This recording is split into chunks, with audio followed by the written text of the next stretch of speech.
For most of us, ever since we were little kids, our parents and adults have always said, drink milk for strong bones. But is that true? And are there any other things that strengthen your bones? Like weightlifting. Does weightlifting strengthen your bones? And even more importantly, does weightlifting reverse the effects of osteoporosis? Well, let's talk about the science behind that. Welcome to The Science Behind That with Atticus Hamilton. Hello, all you scientists, and welcome on back to The Science Behind That podcast. I'm your host, Atticus Hamilton, and as you heard from the intro and the episode on Monday, if you guys listened to that, today we're going to be talking about osteoporosis, and if weightlifting helps reverse osteoporosis. Before we jump into today's episode, I'd like to invite all of you to go have yourselves a nice hot cup of coffee, add a little bit of maple syrup to it, and we will jump right in. So, how are all you scientists doing today? I hope you guys are doing great. Happy Friday, nice long weekend ahead of us, and I hope that all of you out there listening to this are able to get some nice rest and relaxation, and I hope you enjoyed today's episode. So, osteoporosis, weightlifting. Weightlifting is something that, I've talked about many times on this episode or on this show. It's a personal passion of mine, a personal favorite pastime. And osteoporosis is something that really does affect a lot of people, especially once they get older. And we'll talk about that too. First, right as we get into it, this is an obligatory disclaimer, unfortunately, that I have to do for the YouTube algorithm. I have to say what my qualifications are. So my qualifications, I have my bachelor's degree in medical microbiology. I've worked around the United States in multiple different facets of microbiology. I've worked in clinical hospitals, I've worked in research labs, and I've worked for the federal government in the area of national security and counter bioterrorism. In addition to my microbiology degree, I also am a certified personal trainer and a certified nutrition coach. So, health and fitness is definitely something I have a deep passion for, and microbiology, and especially as it relates to clinical medicine, is what my education is traditionally in. That being said, I also have done a lot of continuing education in many other fields, yada, yada, yada. All right. Now that that's all aside, let's talk about osteoporosis. So what is osteoporosis? Osteoporosis, in the most basic sense, is a weakening of the bone, right? And generally speaking, the weakening of the bone manifests as the bone becoming more porous, and through becoming more porous, it becomes weaker. Okay. So, but before we can really analyze osteoporosis and answer the question, which is, I guess I proposed two questions in the intro. The two questions are, does weightlifting reverse or help with osteoporosis? And does milk actually help build bone? But before we can answer those two questions, we need to talk about what bone is. What is bone? How does it work? And why is it so important? That was my best attempt at a catchy little soundbite. Bone is composed of there are two different types of bone, right? So if you are a hunter like I am, and you go and kill a deer or an elk, and you get it back home, and you take a look at the femur, or the rib, or a vertebral segment, or the skull, etc. It doesn't really matter. every bone is divided into two main types of bone: lamellar bone or compact bone, and trabecular bone or bone marrow, right? Now, bone marrow is really tasty. If you've never had it, I highly recommend it. It's really good for you, and it has a superb flavor, especially cow bone marrow. But anyway, bone marrow is on the inside of a bone, and it's spongy. Bone marrow or trabecular bone is also called spongy bone, and it's spongy, and it's made up of these little bone specules, which basically look like the Mercedes logo. So it's basically made up of the Mercedes logo of bone, and it is in the inside of a bone, in this bone marrow, in this trabecular bone, where you have the nutrient artery for the bone, and you have the primary nerve for the bone, and equally as important, you have your immunological function, right? Erythrocytes are produced here. Erythrocytes are red blood cells, and they are produced in the bone marrow. There's a lot of other immune cells that are produced in the bone marrow as well, and the bone marrow is critically important for that reason. B cells, or B progenitor cells, start their lives in the bone marrow, okay? And the B cells are, I've talked about them in previous episodes, they're very important for immunity. Especially, they're important for cell-mediated immunity and the production of antibodies, right? And remembering pathogens that we experience in life so we can produce antibodies when we experience them again and fight those infections better. But ultimately, the bone marrow does a lot of things. And some of those most important things are erythrocyte production, red blood cell production, B cell progenitor cell production. A lot of different lymphocytes come from the bone marrow. So the bone marrow is very, very important. And in fact, the bulk of the immune cells come from the bone marrow. Right? So that's bone marrow. That's trabecular bone, spongy bone, whatever you prefer. Spongy bone always sounded kind of funny to me. But anyway, that's bone marrow. Now, what is lamellar bone?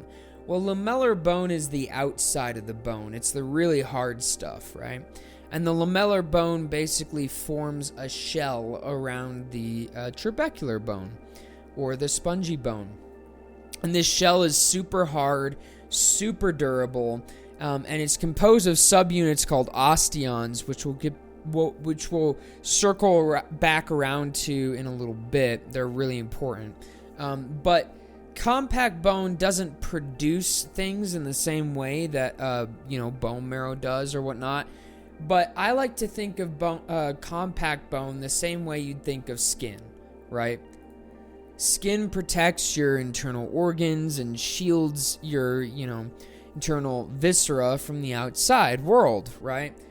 Compact bone or lamellar bone essentially does the same thing, but to the bone marrow. It serves as both the primary structural support component of the bone, and it also protects the bone marrow from the dangers of the outside world, if you will.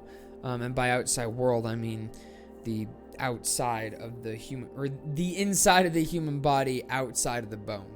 Kind of confusing. But so compact bone, which is lamellar bone, is very important in terms of structural stability, right? A cubic inch of bone, of healthy compact bone, could theoretically withstand about 15,000 pounds, thereabouts. Now, in reality, it doesn't really work like that, but if you had a perfect cubic inch cube of compact bone, it could theoretically hold about 3 pickup trucks of force on it. And that's because of these structures called osteons, and only osteons are within, or only compact bone has osteons. And osteons are essentially concentric circles of compact bone within the compact bone that provide the structural integrity. Now, in the center of those osteons is basically a big hole, and this big hole is called the Haversian canal. Now, what flows through the Havasarian canal? Well, it's basically a hole that allows blood vessels and nerves to pass through. And then in between each one of those big holes, you have tiny little holes or pores called Havasarian stems, right? So, before we continue any further, right, let's recap. So, trabecular bone, spongy bone is bone marrow, and that's on the inside of the bone, right? Outside of the bone is called lamellar bone or compact bone or cortical bone. So there's 3 different names. You pick which one you like to use. I'm going to use lamellar bone. Then lamellar bone is composed of subunits called osteons, right?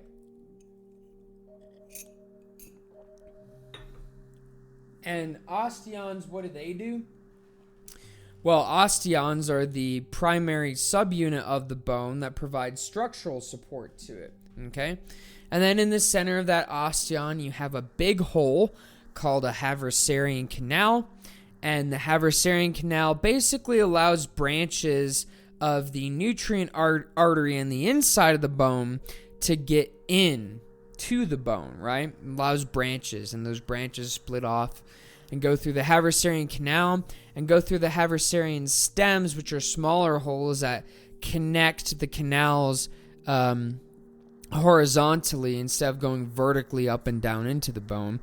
And it supplies blood and nutrients to the bone through passive diffusion, right? The other thing that goes through here are nerves, which is why if you ever have broken a bone in your life, it really hurts. I've never broken a bone, but I've heard from other people that it really, really hurts. I can't imagine how much it hurts. And I'm lucky I haven't broken a bone. Knock on wood, I don't. So ultimately, there we go, right? There's our macroscopic structural units and breakdown of bone. Now, let's talk about cells, okay? So there's a couple different important cells you need to know. There's 3 when it comes to the bone itself. An osteocyte, an osteoblast, and an osteoclast, okay? We're going to talk about these in great detail. And if you're like, man, Atticus, get to the big picture here. What is the deal with osteoporosis and weightlifting, right? Well, I will, but it's important that we understand this because the point of understanding these 3 cells, osteoblasts, osteoclasts, and osteocytes, is because these are the cells that are involved in what's called bone remodeling. So, think of a house, right? You buy a house, or maybe not you. I don't know. The bulk of my audience is age 18 to 38, so I don't know. Maybe some of you are buying houses. Let's say your grandparents bought a house in 1941, right? Bought a house in 1941, passed on to their children, which are your grandparents, so your great-grandparents bought a house in 1941, right? You go over to Grandma and Grandpa's house, and it definitely shows that it's from 1941, and it needs some remodeling, right? And I don't know, let's say time goes on and Grandma and Grandpa pass it down to you and your family, and you guys decide, you know what, it's 2025, we're going to remodel it. The same process or a similar process happens with bone. Bone remodeling occurs both periodically in life and at sort of 10-year intervals, and it also occurs relatively constantly as well, and it's a natural part of life. Some cells in the body are cells that you're born with for the most part, that you have your entire life, and those are cells that can't divide. Cardiac cells are some of them, right? But bone is not like that. The bone that you have when you're born is not the bone that you have when you're a teenager, which is also not the bone that you'll have when you're a young adult, and so on and so forth. Bone is constantly remodeled. So let's talk about that process, right? So what does that process look like? Well, An osteocyte is a mature bone cell. So what does a bone cell look like? Okay. So if you were to take a cutting of lamellar bone and put it on under the microscope, you would see your Havasarian canal, you would see your Havasarian stem within your osteon, and then you would see what looks to be these odd little structures, right, where they speckle throughout the bone, and it looks like an island in the middle of a lake. What is that? Well, that little lake that you see is called a lacuna, and the island is the actual bone cell. Again, a mature bone cell is called an osteocyte. Okay. And so when you look at this, they're within smaller ring-like structures in the osteon, or they form smaller ring-like structures called the canculi. I know I pronounced that horribly wrong. Canali, and these are tiny little rings within the osteon, within the bone. And these caniculi, if you will, they contain your bone cell, your osteocyte, inside a little lake called a lacuna. And the lacuna is a nourishment pool, basically.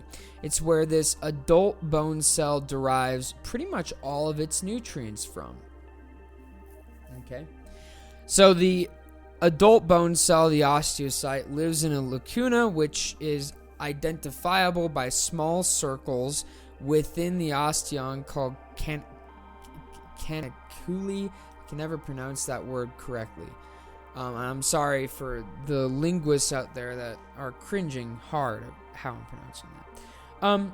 But those are mature bone cells. So the question becomes this, okay, right? Atticus, are these mature bone cells making bone? No, they're not. The immature bone cells make bone, which are called the osteoblasts, right? Osteoblasts are your juvenile bone cells. They're the ones that are actually producing bone.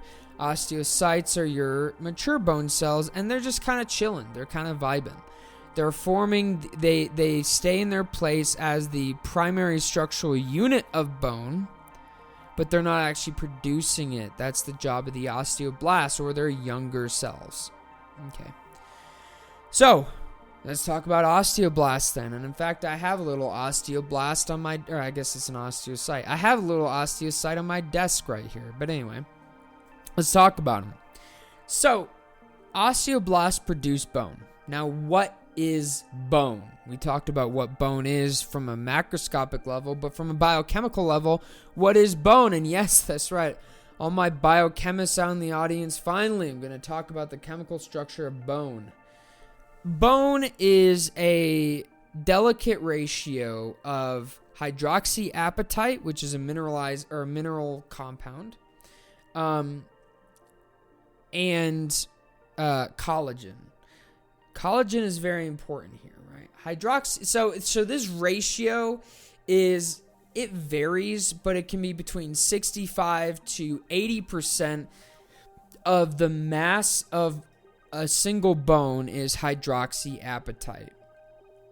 And hydroxyapatite is a mineral. It's a form of apatite. I know. That has a hydroxy group at the end of it. But for those who are interested, it's a phosphate mineral, and its formula is Ca5PO430H. But that's hydroxyapatite. And so healthy bone, is a nice balance between hydroxyapatite and collagen. And so when we're looking at the process of producing healthy bone, hold on a minute. Let's quickly say why that healthy balance is important. Hydroxyapatite provides the strength and durability. The collagen provides flexibility, right? Let me give you a minute to either text me using the link below or send me an email to thesciencebt@gmail.com. What do you guys listening to this think is another structure in the body that is hydroxyapatite, but primarily hydroxyapatite. And I'll give you a minute to respond. You think of it yet? I mean, pause right here if you haven't texted me or sent me an email of what you think it is. But the answer, tooth enamel. Tooth enamel is as high as 96% hydroxyapatite. And what's one thing that we all know about tooth enamel? That's right, it chips. Tooth enamel is super durable. It's super scratch resistant, but it chips. It's brittle, right? Which is the whole reason why we sell fluoride and use fluoride toothpaste, fluoridated water, because the fluoride kicks the hydroxy group out and forms a hydrofluoroapatite. Anyway, topic for another episode. In fact, I think I did an episode about that. Anyway, but that's right, tooth enamel and tooth enamel chips. So the reason why our bones are not 100% hydroxyapatite is because it's durable, but too much of it makes things very brittle, right? And so where bones are 65 to 80% hydroxyapatite and the rest collagen, it adds the perfect amount of strength to flexibility so they don't break. And we'll briefly talk about a genetic disease at the end of this episode that actually causes an inhibition of collagen to be secreted into bony matrix. So knowing that, what do the osteoblasts do? The osteoblasts produce bony matrix. So osteoblasts produce bony matrix, again, a matrix of hydroxyapatite to collagen. And they do, and basically what the osteoblasts do is they produce the bony matrix around themselves circularly. So they lay layer after layer after layer of bony matrix out in the same way a spider builds its web. And then when it's done, and in the analogy, the spider's at the center of the web, or the osteoblast is at the center of its concretions, basically, of bony matrix, it leaves a little bit of space and forms the pool called the lacuna, and it becomes immobile and transforms into the mature bone cell, the osteocyte, right? Now, final cell type, osteoclast. What is an osteoclast and what does it do? An osteoclast is a modified macrophage. We've talked about macrophages many, many times. They're immune cells. They're phagocytic immune cells, which means they like to eat things. And an osteoclast is a modified macrophage that loves to eat bone. It loves it. All it does is eat bone. It eats bone. And then when it dies, it lyses, or it breaks apart, releasing calcium back into circulation. That can be used by osteoblasts to produce more hydroxyapatite. So then, what are the two most important things minerally for bone? Calcium and phosphate. Anyway, moving on. And of course, trace minerals as well. And collagen.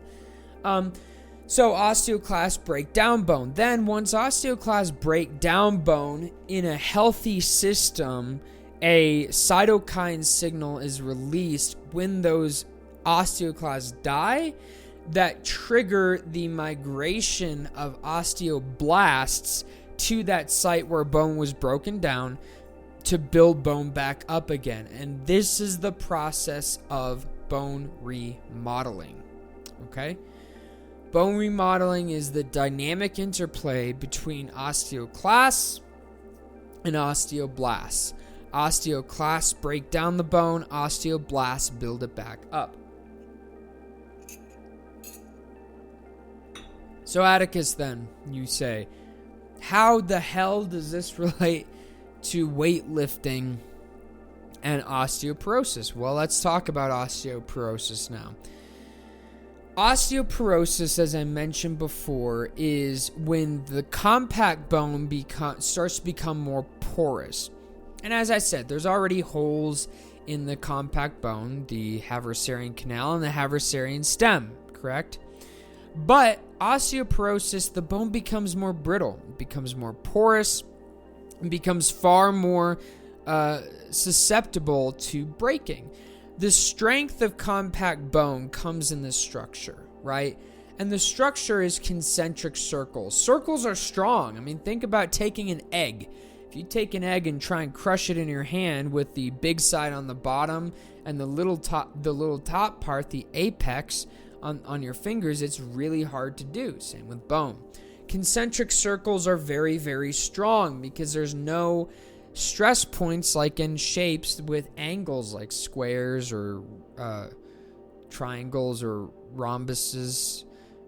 Anyway, so it's very strong. But when it becomes porous, that means that the hydroxyapatite and collagen matrix, I'll just call it the HAC matrix, the HAC matrix becomes less tight, right? Becomes looser, more holes in it, and that decreases the structural stability of the osteons especially, and the compact bone. And when you decrease that structural stability of the compact bone, you increase the likelihood of breaks. I mean, think about it like this, right? The trabecular bone doesn't provide a lot of structure, certainly not as much, or certainly not enough to avoid a break if the compact bone or lamellar bone is weak.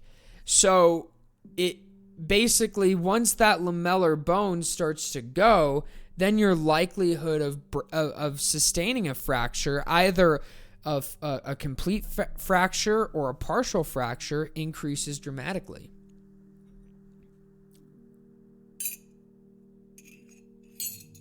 So I had to take a sip of my coffee there. So then, what causes osteoporosis? Osteoporosis is a natural part of aging. And there are many theories and ideas about what cause osteoporosis, but a big thing that has been shown to affect it is a drop in testosterone levels and estrogen levels, respectively. Sex hormones, testosterone, estrogen, play a very important role in bone remodeling. Why, you ask? Because testosterone stimulates osteoblast function. So one thing that is observed is in older folks, their testosterone levels are lower, their estrogen levels are lower, so they're not getting as good of stimulation signals to the osteoblasts to say, hey, there's damage here, we need to repair it, or we need to strengthen the bone itself by building more denser osteons or denser compact bone. We need to add on the layers of compact bone here and increase bone density. But in older people, in older folks who have lower sex hormone levels, that doesn't happen. Or at least it does happen, but it does not nearly happen to the same extent that it does in younger people. Right? That's a big contributing factor. Another big thing is diet. And of course, what you guys have been waiting for, exercise. That's right, we're finally going to get into it. So the question, can exercise reverse osteoporosis?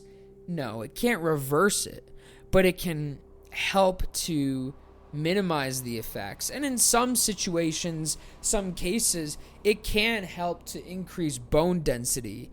But I'm not going to sit here and tell you that it's a magical cure-all, because it isn't. But it will help. It will help. Now, why is that? And the reason is because bone is electric. Yes, that's right. It's electrical. If you take a crystal, and this is a documented fact in physics, if you take a crystal and compress it, it causes electrons to travel, right?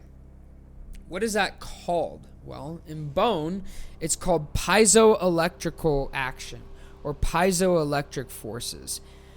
What that means is that bone, while it is a living tissue, it responds to pressure. It responds to stress. And I'm not talking about, stress at work, although it does in more indirect capacity. I'm talking about deadlifting. The bones of your feet face significant stress because they're feeling all that weight. And what happens is they get compressed. And that compression, it compresses that mineral crystallized lattice of the HAC matrix, right?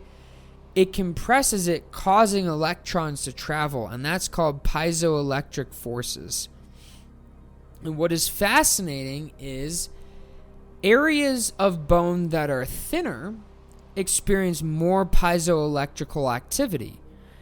Areas of bone that are thicker experience less. Now, what do you think that's for? Why do you think that's the case? It's because it stimulates what areas need to be remodeled, what areas need more bone, right? And if denser bony areas experience less piezoelectrical forces at a certain weight, and thinner areas experience more, then that tells the body what types of bone, what regions of bone need to be increased in density, and that's what happens. And then using calcium and potassium, your osteoblasts are able to locally go to that area that's experiencing more piezoelectric forces and build denser bone, denser, harder, stronger bone. And this is a very well documented fact. And the reality is that aerobic things or non-weightlifting activities don't cause nearly the same level of piezoelectrical activity that weightlifting does. And the reason is because that process of weightlifting is applying weighted force to the bone, which is causing the electrical conduction, i.e. also known as the piezoelectric forces, i.e. inducing bone remodeling, inducing bone growth, bone development. And I did read numerous studies about the use of weightlifting in people with osteoporosis, and they did notice a significant increase in bone density, and that's the end thing. How do you combat osteoporosis? By increasing bone density, because that's the exact opposite of osteoporosis. Osteoporosis is porous bones, or is an increase of the porosity of bones, causing a decrease in bone density. Therefore, the remedy is increasing bone density. And not only has weightlifting been shown to help people with osteoporosis increase bone density, but just generally speaking, weightlifting increases bone density. And so does drinking milk. Although there are some conflicting studies, Harvard, on the efficacy of that, and suggesting to get your calcium from leafy greens instead of milk. Why, I couldn't tell you, but the fact is undisputable. Calcium and phosphate are exceptionally important for bone growth.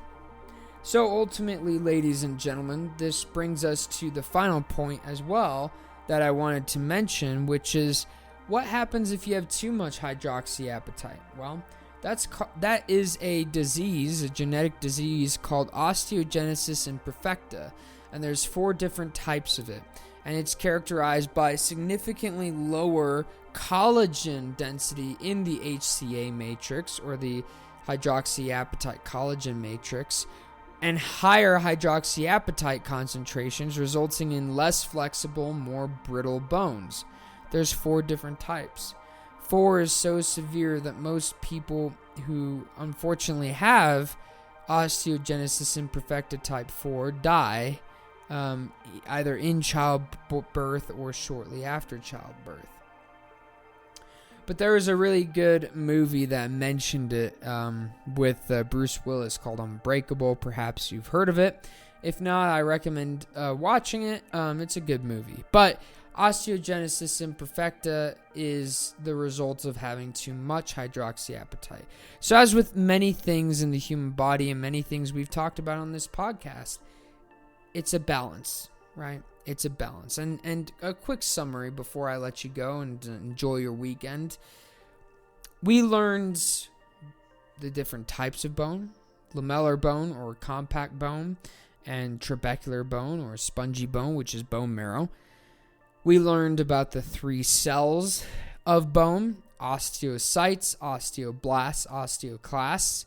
We learned that osteoblasts are young osteocytes that build the bone. Osteocytes are the mature version of the osteoblasts that live in the bone. And osteoclasts are modified macrophages that break down the bone. We learned what osteoporosis is in a general sense. And we learned that it can be caused by things like lower testosterone, lower estrogen levels, and it is a natural facet of old age for a lot of people. It can also be caused by drugs and poor diet. And we learned that exercise does, specifically weightlifting, does significantly help to increase bone density and increase the strength of bone and help people with osteoporosis. And of course, we learned about the effects of too much hydroxyapatite in bone, which is osteogenesis imperfecta. That being said, ladies and gentlemen, I hope you enjoyed today's episode of The Science Behind That podcast. I love these episodes. I love talking about this stuff. These are some of my favorite topics to talk about. I hope you enjoyed today's episode. I hope you guys have a fantastic weekend. And remember, as always, ladies and gentlemen, stand up and question everything.